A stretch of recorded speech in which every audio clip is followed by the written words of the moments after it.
και ειδικά σε περιοχές εκτός υποδομών μεγάλων, που δυσχεραίνουν περισσότερο το έργο τους να έχουν τα εισερχόμενα θετικούς πόρους στην οικονομία. Παρ' όλα αυτά όμως είμαστε αυτοί οι οποίοι προσπαθούμε να κρατήσουμε όλη τους 12 μήνες περισσότερο σε όλες τις περιοχές, να κρατήσουμε την επιχείρηση. Είμαστε αυτοί οι οποίοι προσπαθούμε να επιβιώσουμε και το βασικότερο είναι και εκείνο το οποίο θέλω να θέσω έναν προβληματισμό, ο οποίος έχει αναδειχθεί βέβαια πάρα πολύ τώρα τελευταία με την κρίση, είναι αυτό της του ξενοδοχειακού επιμελητηρίου στις τοπικές ενώσεις να καταγγείλουμε εμείς, να βρούμε και να καταγγείλουμε εμείς οι ίδιοι, οι ενώσεις δηλαδή τα ξενοδοχεία. Η Ένωση Ξενοδόχων Μαγνησίας, έχει σημασία αυτό, κυρία Υπουργέ, κατέγραψε μέσα από το διαδίκτυο, ξεκινώντας από Γερμανούς οι οποίοι μέναν στην περιοχή μας και είχαν κάνει τις επενδύσεις τους αγοράζοντας βίλες και σπίτια, και από Άγγλους. Δηλαδή ξεκινήσαμε έτσι από αυτούς που συνήθως μας λιδωρούσαν για το πώς δουλεύουμε εμείς στην Ελλάδα. Ήταν δηλαδή, το στήσαμε κατά κάποιο τρόπο. Μαζέψαμε 35 καταλύματα. 35 καταλύματα μέσα από το διαδίκτυο. Η Ένωση Ξενοδόχων τα κατέγραψε. Όχι απλώς τα κατέγραψε ολοκληρωτικά, κατέγραψε τις διευθύνσεις, κατέγραψε τα τηλέφωνα, κατέγραψε τους ανθρώπους, κατέγραψε τις φωτογραφίες, κατέγραψε το Google που ακριβώς βρίσκονται όλα αυτά και τα στείλαμε στην υπηρεσία την ΠΙΤ Θεσσαλίας.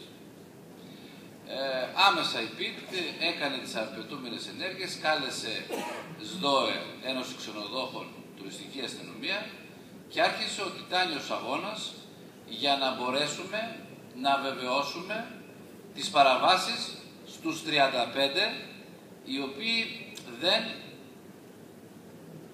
είχαν, όπως προέκυψε δηλαδή, δεν είχαν όχι απλώς άδεια, όχι απλώς σήμα, αλλά ήταν και θρασίς. Από τα 35 μπόρεσε η υπηρεσία να δει μόνο τα 4 και να βεβαιώσει παραβάσεις μόνο στα 3. Η κάθε παράβαση, κυρία Υπουργέ, ήταν 150 ευρώ το δωμάτιο και τελείωσε.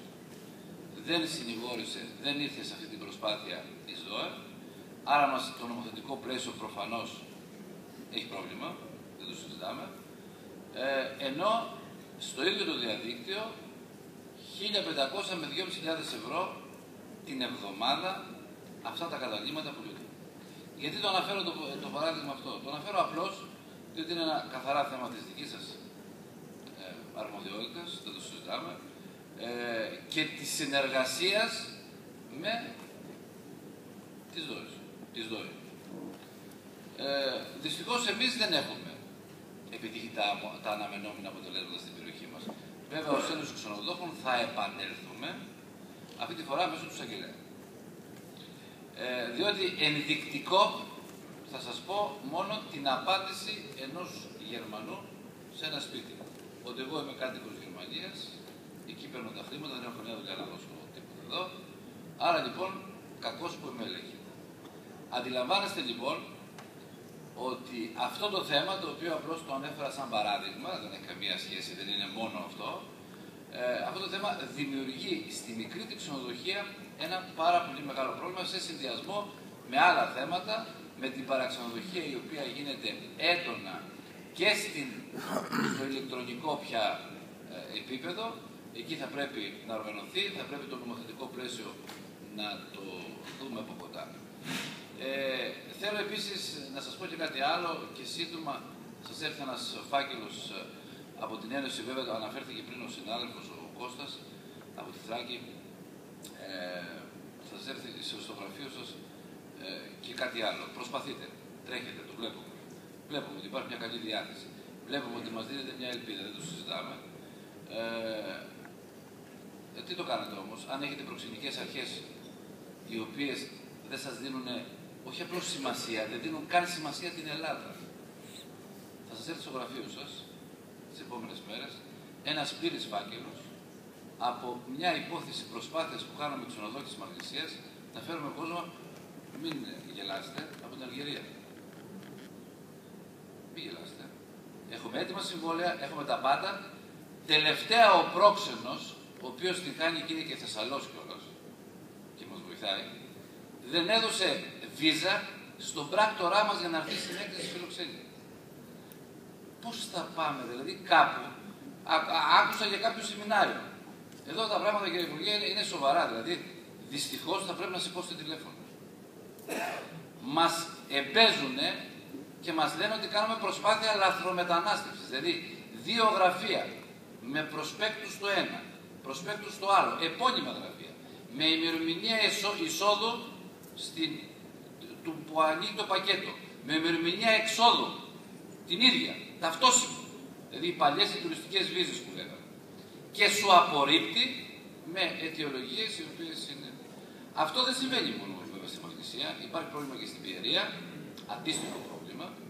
Απλώς το αναφέρω εγώ διότι προσωπικά το έχω πάρει το θέμα λόγω και της συνδικαλιστικής μου δραστηριότητας και το τρέχω. Πάντως η περίπτωση της Αλγερίας και του Αλγερινού πρέσβη και προξένου είναι μια περίπτωση η οποία πραγματικά σε βγάζει έξω από τα ρούχα σου. Δεν είναι δυνατόν, κύριε Υπουργέ, να ζητάει παραστατικό αν ο επιχειρηματίας στον υποψήφιο ο οποίος κάνει αίτημα έχει πληρώσει το ΙΚΑ. Αυτό δεν έχει ξαναγίνει πουθενά. Δηλαδή αν είναι νόμιμος. Έχουμε αρνήσεις βίζας. Δεν θέλω να κουράσω άλλο. Ένα πράγμα θέλω να πω. Το έχετε ζητήσει, να στηρίξουμε τις προσπάθειες. Είμαστε διαθέσιμοι. Εμείς είμαστε μια περιοχή όπου το 60 ελληνικός τουρισμός, 40 προσπαθούμε να το κάνουμε. Ήμασταν από τους πρώτους που τρέξαμε και βγήκαμε στο εξωτερικό να φέρουμε κόσμο με γραμμές οι οποίες κατεβαίνουν στο αεροδρόμιο της Νέας Αγχιάλου και της Σκιάθου. Το παλεύουμε. Αλλά υπάρχουν θέματα, δυστυχώς, τα οποία είναι και τις αρμοδιότητες του ΕΟΤ, όπως αυτό που σας είπα, τα οποία θα πρέπει άμεσα να τα δρομολογήσουμε, άμεσα να δούμε γιατί δεν μπορούμε να κλειδώσουμε τον Γερμανό, ο οποίος πουλάει 2.000 τα 4 δωμάτια και τα πουλάει έξω, γιατί δεν μπορούμε να το κλειδώσουμε, δεν το έχω καταλάβει αυτό, για ποιο λόγο, ενώ εμείς που έχουμε τα φημή είμαστε στην περατάρα των ελέγχων και καλά κάνετε και μας ελέγχετε, διότι έτσι πρέπει να φύγει και πρέπει να υπάρχει έλεγχος. Σας ευχαριστώ πολύ. Ευχαριστούμε πάρα πολύ. Κύριε Υπουργέ, θα μπορούσαμε μέχρι αργά το βράδυ να σας έχουμε εδώ και να σας θέτουμε ζητήματα.